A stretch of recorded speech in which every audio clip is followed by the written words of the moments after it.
দুঃখিত, আপনাকে আমি কি দিয়ে বুঝাই?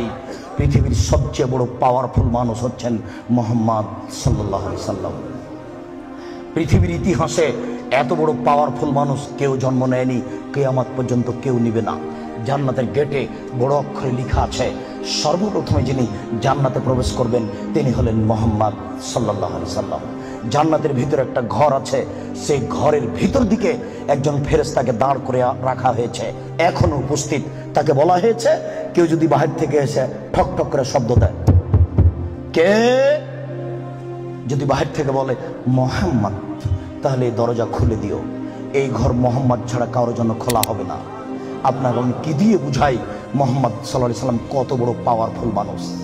বিচারের মাঠে ইব্রাহিম আলাইহিস সালাম বলবেন, কাদ গাজিবা আলাইয়া রাব্বি, আমার প্রতিপালক আমার উপরে রাগ করেছেন। মা গাজিবা মিন কাবলা বাদ, আমার প্রতিপালক এরকম রাগ পূর্বেও কোনোদিন করেননি, ভবিষ্যতেও কোনোদিন করবেন না। নাফসি নাফসি, আমার যে কি হয় তা আমি নিজেই বুঝি না। এইভাবে চিল্লাচিল্লি করবেন ইব্রাহিম আলাইহিস সালাম।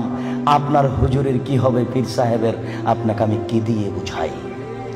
শুনুন, ওই সময়তে মুহাম্মদ সাল্লাল্লাহু আলাইহি সাল্লাম সিজদায় পড়বেন, তখন আল্লাহ বলবেন, এই ফারাসাক সালতুতা আসফাতু সাফা, মুহাম্মদ মাথা উঠান, বলেন, যা বলবেন তাই মেনে নিব, যেই কথা বলবেন আমি সে কথাই গ্রহণ করব।